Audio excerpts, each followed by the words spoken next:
Welcome back to the next episode of Content That Grows podcast. I'm excited to be joined today by Jonathan Bland. Jonathan is the co-founder of Omni, a demand gen agency that helps B2B SaaS brands drive pipeline through paid ads. He's worked with directly with 4 VC-backed B2B SaaS brands, helped take one of them to unicorn status, and worked with over 100 plus SaaS brands to help drive pipeline with paid ads. Jonathan, excited to have you with us today. Yeah, love to be here, man. Yeah, and I know I was fortunate to be on your podcast maybe about a year ago or so. So excited to have you here. You know, I talked a lot about content on yours, and so then today we're going to be talking about a little bit of the intersection of paid and organic. So using paid and non-paid efforts together, which is something that I think a lot of people have to find that balance. And then within that, sort of also talking about paid promotion of content. So there's some interesting ways to weave it together today. 100%.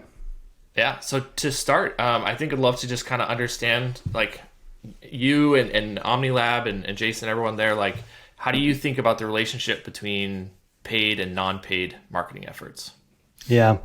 I think this is an interesting one because I think commonly everyone wants to make it a versus type of situation where it's this or that. And I think it's not a this or that. It's more potentially a timing issue of which one you do first or which one you spend more money on initially. And so I think like commonly one of the things that I know we get into conversations all the time on is when is it right to spend money on paid? And I think this is interesting because it relates back to the whole question, which is, if you're in a point of your company when you're still pre-product market fit or even potentially pre-product, you've got very little social proof case studies, you haven't been really in business for more than a year. These are all triggers for me that would say, I don't know if it's a good point for us to start spending heavy on paid because paid can be pretty expensive. And so you can waste a lot of money really quick if you haven't plugged some of the holes down funnel or have proven out some things first. And so I think like that's a really, really important piece. But if you do have some of those elements, and yeah, they're never going to be perfect, right? You're always working on something. Then you can start to kind of slowly inch your way into the paid world. But I'll give you a great example of like how non-paid and paid are related. And I wish we had even more data on this. I've been trying to get with the team to do this across all of our clients, but we've definitely done it for a few. But for some that actually have been creating organic content on the channel that we're actually going to be advertising in. So like LinkedIn, for example. And so we had a client that was very aggressive on LinkedIn before they even started spending on paid ads. So they had 2 to 3 people at their company posting all sorts of stuff, videos and text-based posts and kind of you name it, right? So there was almost a lot of brand awareness even before we came in to do paid advertising. And a lot of the people that were engaging with their posts were in their ICP. They were a good fit. And so when you've got those types of things happening and we start spending paid ads, we start to see that engagement levels in comparison to companies we work with that don't do those things have lower engagement rates. And you could say there's all sorts of nuance, right? Messaging, different product, this, that, and the other thing, et cetera. But it's something that we've done at least across 3 or 4 clients now and have seen that lift where you now have a channel where the audience is kind of already primed. And maybe not everyone's engaging with their post, right? They're not connected with everyone. But the point is that there's definitely a relationship with that. So we're always big proponents, certainly of the organic social side, but also SEO, but big proponents of making sure that at least you get a couple people in your company that are actually starting to post actively on that channel so that people can start relating a human face with the brand. And I think that helps out a lot versus just the brand itself. So I'll stop myself there, but see if you have any thoughts. Yeah, no, I think that's a great example. I do want to go back to what you said initially, which was kind of talking about the timing. Because I think that we often have some similar conversations with companies and, similarly, like you don't really want to get into a lot of like a big content program when you don't have product market fit and some of those same things. But one of the things that's interesting is that I feel like I've had a number of, initial sales conversations with companies where my recommendation is actually, I think you should start with paid, because they're in a place where they do have product market fit and they're in a space where there's proven demand, and so like I think that there's some opportunities to get some quicker wins and really leverage paid to tap into the existing demand, and then, maybe it's, only a 6-month difference, but then, 6 months, 12 months down the line, then you really start scaling up content. And so there are cases where we actually are saying like, let's, if you have, only, $10,000 a month, my recommendation sometimes would be start with paid. And so I think there's that. And then there's also, another thing that we talk about a good amount is, paid and non-paid can also just kind of help create some of the breadth in topics and where you're kind of reaching folks. And so typically with paid, you're going to want to be focusing on that higher intent, the bottom of funnel. If it's, on the search side, it's definitely high intent keywords and in some of those groups. Whereas the content can be in the area, but also can help support more middle of funnel, a little bit earlier in the buying process and whatnot. And so I think they complement each other quite well there. I think that's a good point. What you're saying. Yeah, I might add on to what you said, because I think, if the company or the brand is in an existing category where there's existing demand and people are already searching for what it is they do, then it definitely makes the barrier to entry a lot lower, because you don't have, for example, for us, typically, we're not doing a lot of content distribution through search from a paid perspective. Right. It's very rare. In some cases where it's more of an enterprise motion and they've got enough of a budget where they really want to go after more of the brand awareness, lower intent play, fair enough, we might do that for, kind of longer tail keywords where people are trying to explore and understand different products versus actually buy products. And so you might have that separation. But yeah, to your point, Google Ads makes it a little easier. In the world of paid social, there's a lot more elements that need to kind of come together for that truly to be successful. And so, I think that's where I would always hesitate a little bit is, if you do have existing demand, then yeah, Google Ads could be a great starting point to your point. Yeah. The other thing too to consider is, even from I'm sure most brands are getting some traffic from, direct, organic, and different sources, referral, et cetera, et cetera. But another way that you can kind of get into it with, not a whole lot of money is just set up basic retargeting audiences. And I know you guys have done some of that. We've done some of it ourselves. And you just start to immediately say, all right, for the people that are actually familiar with our brand, that are going to our website, we can probably stay in front of them for a couple $1,000s, depending on the size of the audience, at a decent frequency, ideally 10 to 12. And then now you've got people that maybe were engaging through a cold email, maybe it was a podcast, maybe it was whatever, right? Or organic post. And so now you're covering them up again with ads. So you're staying top of mind if the algorithm's not so nice to you on LinkedIn or whatever channel you're playing with. So, yeah, which I think, I wanted to touch on this, and I don't think we really have it much in the notes for today's. What you said before, and then even what you just said now, I think is all kind of leading towards the reality that, the buying process is not linear, and it is absolutely not a single channel.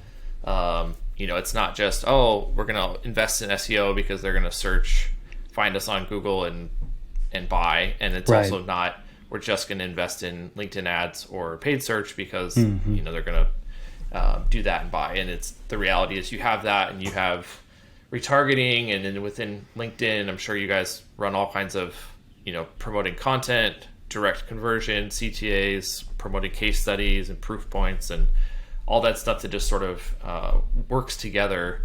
And then you even mentioned like the organic LinkedIn stuff, playing a big part in that and building trust and awareness. Right. And so it's just, I think the biggest thing, like you said, it's not paid versus non-paid. It's the reality that it all, is very much working together to kind of support that. It's so true. It's so true. And the thing that drives me absolutely nuts, and I'm sure you've seen some of these LinkedIn posts, but it's like this one ad led to $1 million of revenue. And I always just sit there and I'm like, I know that gets a lot of attention. It does. People love this stuff for whatever reason, but it's just, you're selling a false reality. It's not how it works, especially in B2B. No one sees one ad off a 10K product and decides to buy. Even on honestly D2C to a degree. If I see Instagram, I see a pair of Nike shoes, I'm not necessarily just buying immediately. I go to review sites, I'm looking organic, I might talk to a buddy, depending on what it is. But yeah, the buying journey is definitely not linear, and you can prove that out. It's very easy. It's not a hard conversation. A lot of times I like to ask CEOs, or commonly CEOs without marketing backgrounds or people that don't have marketing backgrounds, and just say, hey, walk me through the last time that you bought B2B software. And ideally they've have to have that experience. But if they do, they're going to say, hey, someone told me about it in Slack, and then I saw this ad over here, and then I, searched on Google, and then I think I ultimately saw this podcast and I decided to go to the website by just typing in the URL, and I converted, right? And they may not fill in all those gaps, and they're going to definitely forget some stuff. But the point is that they're not going to respond by saying, yeah, it was just one thing. It's kind of what I came in on. There's a handful of things that happen across that journey. And so we need to remember that with any type of strategy. Yep, absolutely. So what, in your experience, obviously working with a lot of clients and different types of companies across SaaS and B2B, what would you say are like maybe the most common or some of the most common mistakes you see consistently regarding kind of how they try to use paid and non-paid together? Yeah. I think the big thing for me is I'm always trying to figure out how do we de-risk content before we actually put money behind it? Because the worst thing to do is to put a piece of content out there that you're really not sure how it's going to perform. And so there's a lot of different ways you can do that. But, one way is if you've got a couple of people that are active on social media, whether it's LinkedIn or another channel, you can write content in short form, right? And look at the engagement levels across various different types of topics. And this is especially useful because most people would go, in the SEO world, you do this all the time, but you look at keyword volume and search volume, et cetera. But a lot of times there's newer topics and things that are trending that you may not necessarily see in the back end of Keyword Planner or, whatever tool you use to look at search volume. So I think it's a great way to say, hey, let's actually take this post, like it went viral. There are a lot of people engaged with it. I'm looking at the likes and comments. They're coming from our ICP. We should do a piece on this. And so now you've just de-risked it. Now you said, okay, great. I'm going to take something that I already know people are engaged with, which is going to make it a lot easier to get approval to create the piece. And then whether it's a guide, a podcast episode, or whatever format of content you want to turn it into, and obviously starting easy, right? Because most people don't have time to do every type of content format. Then that's a great way to say, okay, immediately now I can share data. And I don't see that happening as much as it really should, where those teams on whether the organic side, whether it be organic social or even SEO, when I'm looking at GA, for example, and I'm trying to look at, hey, what are the blogs, guides, pieces of content on my website that are already getting a lot of engagement? How much time are they spending on the page? What's the bounce rate? How far do they get down the page? Things like that. Those are all different engagement points that we can look at to say, okay, wait a minute. Before we put money behind this, just because let's just see what happens, let's look at the data first. And if we can make some educated decisions, then we'll have a lot more success versus what unfortunately has happened with us in some pieces of content with clients is that they just fall completely flat. And we're running around in circles saying, and the clients all over us saying, hey, is it the bid strategy? Is it the objective? Like, what can we do to change the audience type? And so there's all this scrambling of like ad channel tactics. When really at the end of the day, it was just the content, and the content just wasn't good enough. They just weren't interested. So it's definitely one thing. Yeah, absolutely. Yeah, and I think that's a great point. And I've certainly seen it in-house and with clients as well. Like, marketers can just get super wrapped up in like their plans and how they believe it should work. Right. Like, yeah, we have this, we're going to promote it, we're going to get it, this conversion rate, whatever. And it's taking your eye off the ball, which is like what actually matters to people, what's valuable to them, what's solving a problem for them. Right. And that's ultimately what's going to do well. And so, I think that's a great point. Yeah, I think there's also within the relationship and some of the mistakes. One of the things we get asked a lot is like, sort of like some folks will come in with this expectation that like, hey, we're spending $500,000 a month on paid search, and like expecting to just how do I describe this? Take the keywords they're spending on and like shift that spend in like just rank for those keywords instead. Yeah. And be able to like shift that spend away basically. Yeah. And so I think there's certainly scenarios where that can happen, but as I said before, I think a lot of it comes down to like the intent, and anything that's got a transactional intent, you're not going to want to try to replace that with blog content, and you'll probably struggle a lot to do that. However, you could be paying for certain keywords that are not as high intent and not as transactional, and the intent, in the SERPs is really a bit more educational information, in which case you could do that. But I think that there sometimes I see folks kind of coming in with that expectation of like, oh, we can work with you and we'll save $30,000 a month in spend because we can just do this. And sometimes that's the case, and potentially if your program's big enough, but like it's not typically the way it works. A lot of times they're much more complementary rather than replacing one with the other. Do you think it's just kind of a time element, that there's just not realistic time expectations from how they get results pretty quickly with paid search versus moving some of that over into actually ranking for organic? Do you think there's a kind of a expectation problem that you see a lot of times between when that's going to happen and when you're going to start ranking for these and when you can stop spending on paid search, for example? Yeah, I think to some extent, I think certainly the difficulty of the terms and how established their site is, there's a lot of variables there in terms of what it impacts time. Yeah. But I also think that there's a lot of it just comes down to the intent, because we could look at a list of 2,500 keywords and there just may not be more than maybe a dozen that really would be like, yeah, well, the intent behind these queries makes sense to shift it, into organic. So that's probably the biggest factor really, is just being realistic about what the person's looking for when they're searching, and if that makes sense to shift that over. And there's obviously other ways, like there may be opportunities to bolster feature pages or solution pages or core product pages that still kind of get to that point. But again, it's just sort of like query by query, understanding the intent behind that and figuring that out. So agreed. Agreed. So shifting a little bit, let's talk about kind of like promoting content with paid channels. So I think you were just kind of talking about it a little bit, but like, what do you typically see are the biggest challenges for teams that are trying to like build or promote content with paid channels? I mean, the biggest one, the common one we always talk about, right, is, it's just there's no POV behind it and there's no original insight, are the things that I see most often. I mean, it's just kind of Me Too content that's being promoted. Or, for example, we've got another client that's promoting a Gartner report right now. And for whatever reason, their audience is not interested. And honestly, my personal opinion is that I'm not sure why anyone really cares to read it. I think it's more of a check the box thing you do at the end of the day, but without, getting on Gartner's back and saying a bunch of bad things. The point is, I think a lot of content, just it needs to have some, and that kind of goes into kind of another point about like some of the content too, that I think really there needs to be more development of this type of content.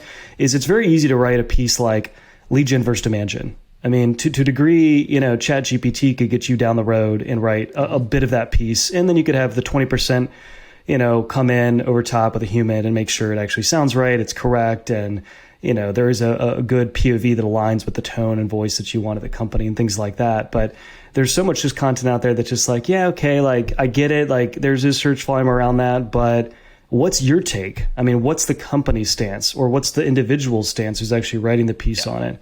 And then additionally to that, and again, this kind of goes into the type of content that I think should be, that's really going to honestly perform better than anything in the future, just given how much content's being built at scale right now with all the generative AI tools that are coming out right now.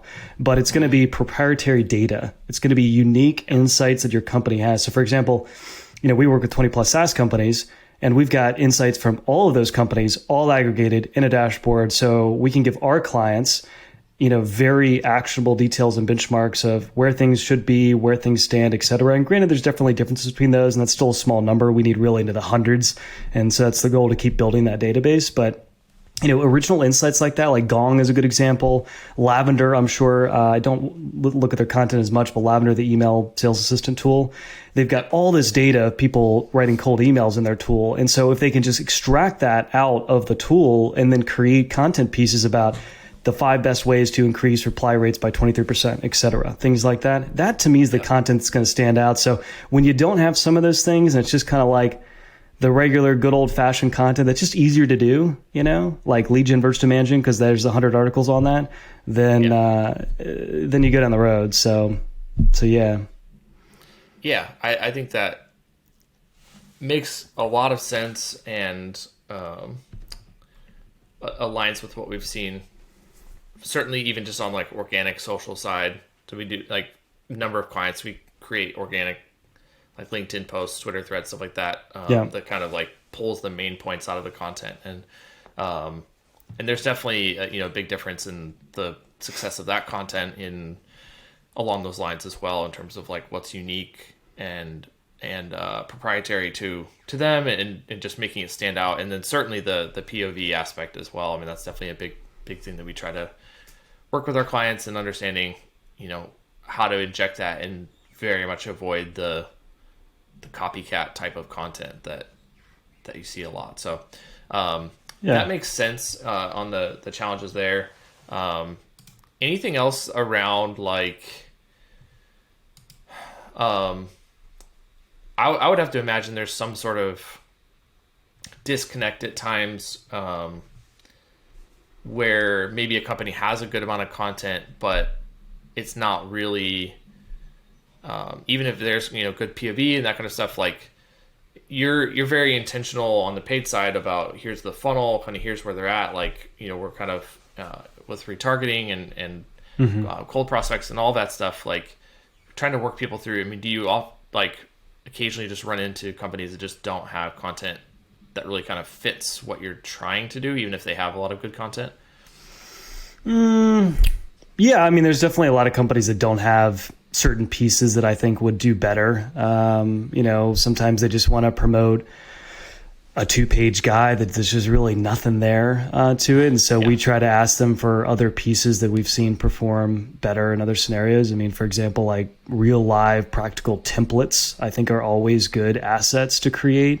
Whether you gate them or ungate them, up to you. But ultimately, like people are always looking for something that they can use. And whether you integrate that in with a larger piece or not, maybe that works well. But yeah, I don't know. I mean, there's always going to be the issue of content. They don't have enough content. They don't have internal in-house teams that are creating it on a regular basis. It's kind of this afterthought of, well, maybe we should do that because I don't know, we haven't done it in a while. And so a lot of this doesn't really roll up for not too many of the companies we work with, but we have worked with some where they're just still a little bit, they're in that Series A, seed-ish range, kind of like still a little bit too early stage. And so they haven't built out a really full-fledged content strategy to actually make sure that they have a schedule for creating some type of content, because you can create all sorts of stuff, as you know.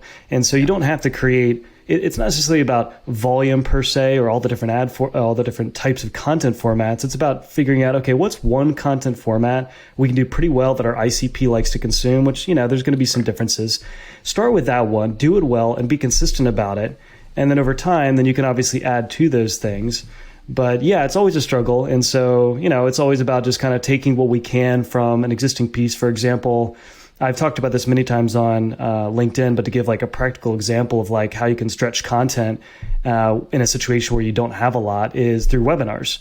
And a lot of people do a webinar, but most of the time what happens is you promote the webinar on paid or whatever channels, your email, etc.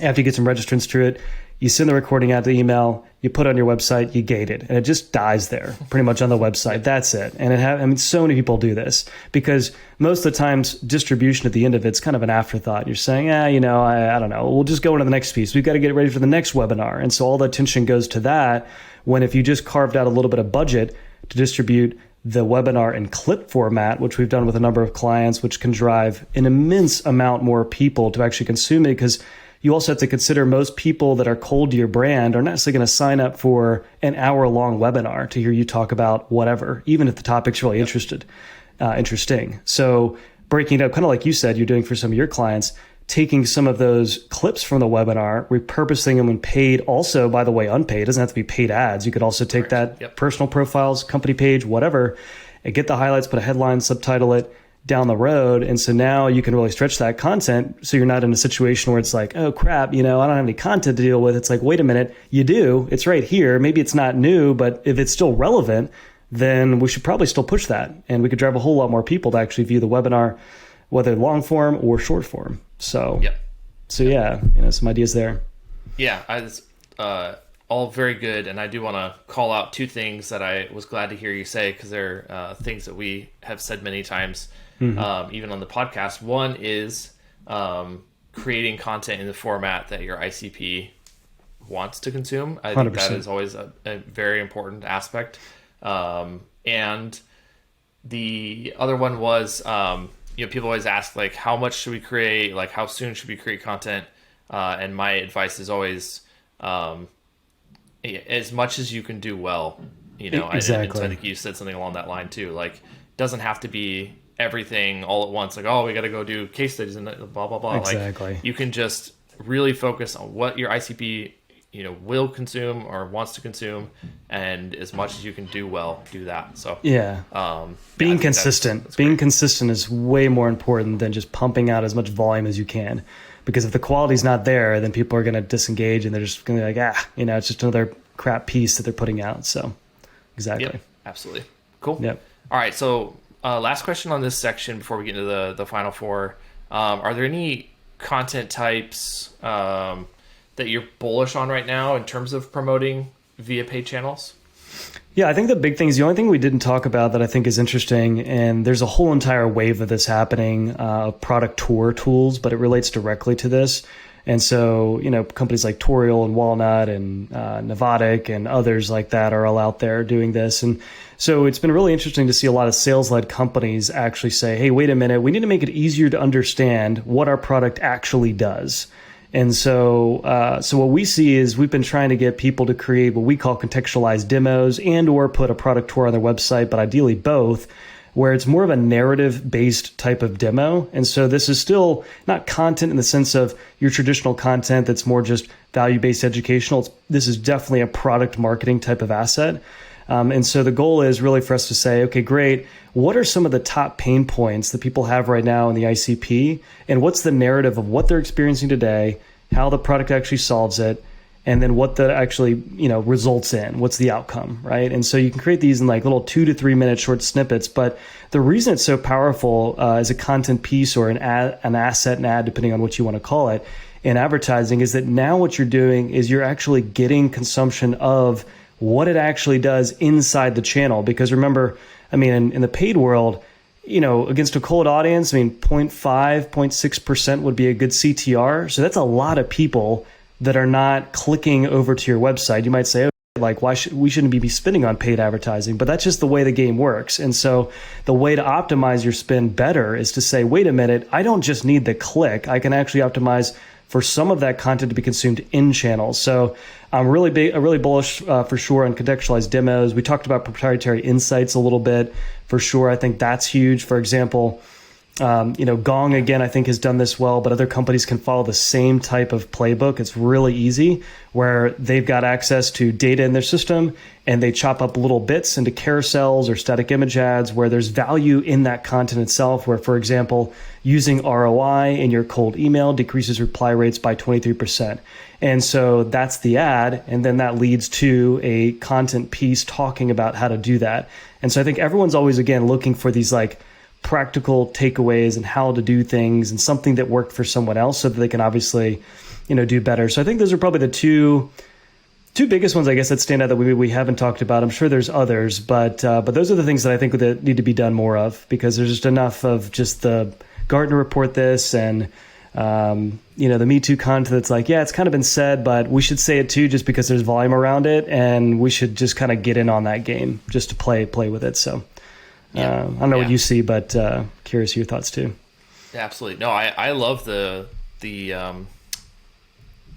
product demos and actually pulling some of that out and doing that. One of the things that we've talked about a lot, because we do work with a number of product-led growth companies, and even just the reality of what I saw a lot in the later stages of growth at Sprout Social was everyone had this idea for a long time that free trial was the beginning of someone's journey. And and I think that probably started out more that way, in the early 2010s, and there's probably still some of that, I think, in lower price point products, but anything that's a decent consideration, has to fit inside of your tech stack, is a bigger investment like that. The free trial is definitely not the beginning. That is potentially 100%. one of the last steps that a company is taking. And so being able to see some of that, out in the wild and pulling some of those out, I think is a really interesting way to leverage paid and get some distribution there. So totally agree. Yeah, totally agree. That's sweet. Yep. Cool. So let's jump in then to the final four. And this is the same questions we ask all of our guests. So first would be, what's a recent success or learning that you'd like to share?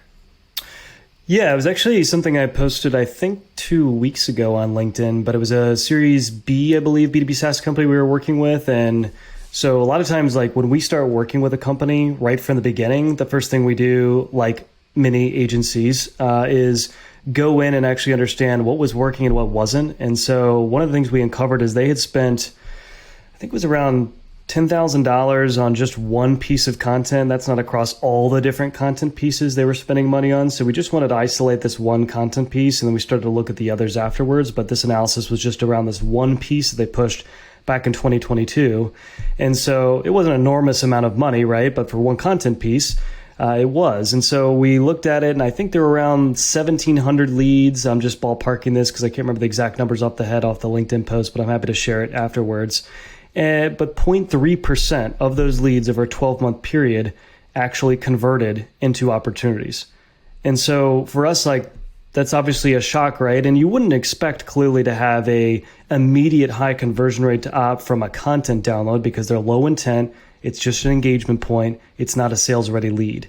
And so we took that into consideration by increasing the timeline and saying, okay, if we look over a much longer time frame, then is it still happening where we're getting some level of conversion to op? And it just wasn't happening. And so I think the interesting takeaway from that is what we ultimately did after getting that data is we said, okay, well, in 2023, should we continue doing that? I mean, does that make sense? Is it a good use of money? And so we looked at the conversion rate from demo to op, which again, some of these are, for me, obvious because I run these calcs all the time. I've never seen it the other way around, but demo to op is always going to be a much higher conversion rate. I think it was up at 26 to 30%, somewhere within that range against 0.3%. It's 0.3%. And so, immediately we said, okay, well, then how can we do a better job of driving more demo requests? And our strategy at a very high level, because I know we're running out of time, was to take product marketing and put that more inside the channel, because previously they were spending around 100% of their budget on just lead gen, promoting really this piece of content and a handful of others, and then putting them into some type of newsletter or email nurture. And so the goal was to say, okay, why don't we get a little bit of that budget where we can actually tell people what this thing is? Because even they told us, we have a brand awareness problem. People know what we do. And I'm like, well, there's a reason for that. It's because you're spending all your budget just on this content. And the content itself, they were doing a good job and not being too promotional, but there wasn't a strong enough dotted line back where that content piece could really act as a product marketing asset. So short story to kind of put a cap in the story is, we, after switching the budget, I think it was around, I don't think it started this way, but it's around 60% lead gen and then 40% product marketing. So we took 40% of that budget, put it into product marketing, and that was through value props, pain points, contextualized demos, things like that. We saw huge increases not only in demo requests, but also in opportunities. And I believe the numbers were from 2 marketing sourced opportunities to around 28 marketing sourced opportunities over a 6-month period. And so that's all over, last kind of bit of 2022 and then 2023 since we've made the switch. So that's something that, definitely proud of. And, it's one of those things you just got to look at the data and decide how you best want to spend your money. So, yeah, I like the process and how you got to that conclusion versus saying just, right, just having some stop sort doing of bias it. And outright.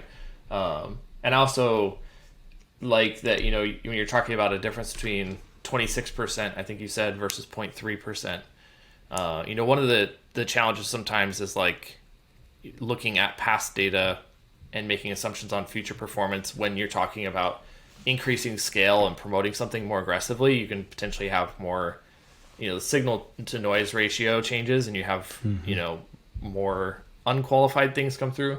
But in that case, I mean, you have a lot of room, even if you drove down the conversion rate to 20%, because but like overall the volume increased, you have a lot of distance between 0.3 and 26% to really have a lot of opportunity there. And the last point, I mean, you're totally right. And the other point to that is that by doing that switch, we did see a decrease in leads. And like, that's a common side effect of removing some of the budget away from lead gen, especially because, in lead gen world, everything's pretty much perfectly attributable. As soon as you start allowing people to go to the website, explore, educate themselves, you run into all sorts of attribution problems, even with an outside attribution tool, your CRM.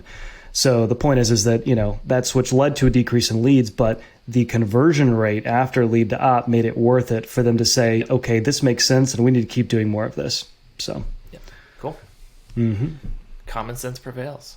Indeed. I know. We need more of it. Yeah.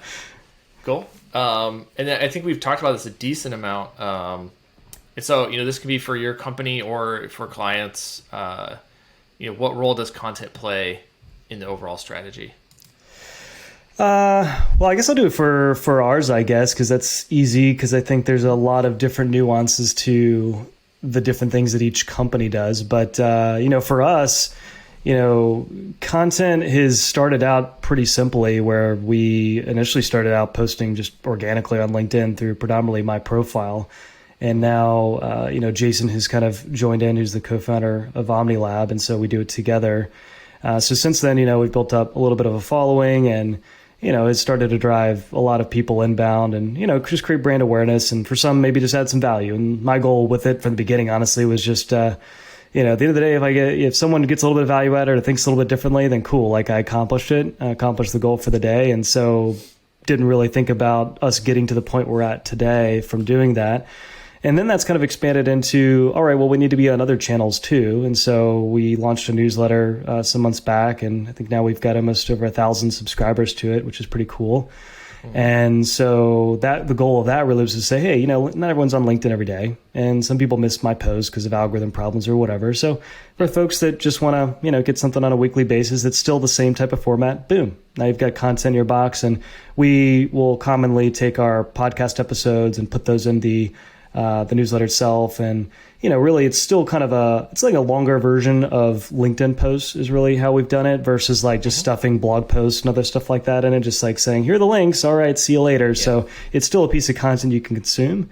And then on top of that, as I mentioned, the podcast is another thing we do, which is for us right now, we'll probably change it at some point, but the goal's been to really say, hey, who's in our ICP that's a good fit for Omni Lab? Let's reach out with them. Let's interview them. And let's have a conversation. Occasionally, we'll bring some people that are not really, quote unquote, in ICP. We've had investors, we've had you on, we've had some investors on, and other people that are outside that we're close with, that have a good following, and we just want to build a better relationship with. So that's been a cool thing to do. We'll then repurpose some of those clips on our company page, and probably should even repurpose it more, honestly, on personal pages. That's a timing flaw and just getting more organized. But yeah, that's kind of some of the ways that we're thinking about it. And that's just us scratching the surface. I mean, again, I think this is such a good lesson, because we're a small team, right? 10 or so people. We'd love to do a whole bunch of stuff, but we just can't do it all. So we've got to stay focused. So those are some things that we're up to, at least right now, and plan some new stuff in the future here. So yeah, I think that fits well with a lot of what we talked about. There's, do as much as you can do well, and understanding, what your ICP wants, all of that stuff, I think fits well with that. So exactly, that's great. Number 3, how does your company define success for you and your team? So maybe a bit different than you have certain folks who are like a CMO or something like that. And I think that's maybe a much more of a rigor there, because obviously you're co-founder, so you just sort of establish this for yourself. But I think still interesting to hear just kind of how do you think about and measure success? Yeah. I'll answer in 2 ways, like for us, and then how I think B2B SaaS companies should also be measuring success, because I think for any people on the SaaS side too. But yeah, for us, it's pretty easy. I mean, there's really 2 metrics. We're looking at retention. And so, how long people stay with us is a good sign that we're doing a good job. They're getting value from our efforts and what we're doing. So that's really, really important. And then the next is really looking at pipeline growth and revenue and the kind of typical metrics. But those are the 2 things we look at all day long. And clearly, with any of this, too, there's clearly leading indicators to that as well, like engagement from posts we'll look at. So, we use an analytics platform to pull in data from all our LinkedIn posts, and we look at that on a regular basis just to kind of understand, hey, what content's engaging more than the other, et cetera. What should we do more or less of? And occasionally we'll test something out. I'll write something a little bit different. Maybe it falls flat and everyone's like, I don't care about this, right? And so fine, that's a lesson learned. And so I think that those are a handful of things, I guess, that are immediately top of mind in terms of like what we do on a regular basis to kind of just measure success. And then on the SaaS side, I think the big thing, and this has really changed. I think, last year it was a lot of noise and a lot of conversation around not measuring success against MQLs. I talked to so many VPs of marketing, and maybe I'm just talking to the right ones, but that's not a measure of success anymore at all for them. I mean, almost all of them are on some type of pipeline or revenue number, and their team's accountable for that. And so I think that's changed a lot for many VPs of marketing, where that's not a measure of success anymore. But I think it's really important because I was on a call literally yesterday talking about this, where this was one example where they were not aligned with trying to drive more pipeline of revenue. All they cared about is just they've got a lead number. They want to get as many leads as possible to hit that number at the lowest cost per lead possible. And so as soon as like that conversation plays out, it changes the tactics and things you do in the channel. And so without getting into a long-winded thing, the point is if you really have to optimize for the lowest cost per lead and you need attribution from the channel, a lot of times restricts you to running lead gen in the channel and trying to figure out tactics that are kind of clickbaity to get people to just fill out the form really quick versus actually educating them over the long run, talking more about what you do, how you do it, things of that nature, and building up credibility and trust versus just trying to get the form fill and then move on. And so I think those are things that are really important. But at any rate, wanted to share that certainly most of the companies we work with, and I think the industry as a whole has moved that direction, especially now because profitability is king right now. Capital's expensive, interest rates are high, so there's just no excuses to hide behind leads. So yep, totally agree. Yep. All right, and then last one. What's your least favorite marketing conversation that's happening on social channels right now, and why? Yeah, I alluded to it earlier. There's some more that came to mind, but I'll stick with what I was thinking about before, which is just lead gen versus demand gen, and is a big one. I mean, it's got to the point where it's kind of semantics at some level to me, and it's not a versus this or that. Both are equally important. I mean, doing high intent, bidding on high intent searches on Google Ads or Bing or whatever channel is a form of lead gen, and literally everyone on the planet does it unless you don't have existing demand for your category. So lead gen's not going away. It's not versus. It's something that's still very relevant. It's just the focus of the conversation has been, don't just capture demand that's already out there looking for what you do, but also try to find people that haven't heard of you before, that don't know what you do or who you are or anything like that, and make sure that we've got some level of marketing programs focused on those versus just trying to capture emails right away. And so to me, that's the biggest one. I think, I don't know, I think the conversation's kind of burned and dead. It still will come up, and there's still 100 to 1 articles on it that people want to understand. But anyway, so yeah, it's something that drives me up the wall. Yeah, I can see why. Yeah, so. Awesome. Well, before we wrap up, I would love for anyone who wants to check out OmniLab or find you on social, where should they look? Yeah, just Jonathan Bland again is my name, OmniLab. You can find me on LinkedIn and reach out over DM, or omnilabconsulting.com is the best place to find us in terms of our website. But either way, happy to chat marketing or anything related to paid. Yeah, great. Awesome. And for anyone still listening, thanks for joining and sticking through to the end with us. Hope you enjoyed the conversation. Feel free to visit 10speed.io/podcast for any past episodes you'd like to find. And please subscribe and follow on any of the platforms of your choosing. So with that, we'll go ahead and wrap up. Thanks so much, Jonathan, for joining us. Awesome, man. Thanks for having me.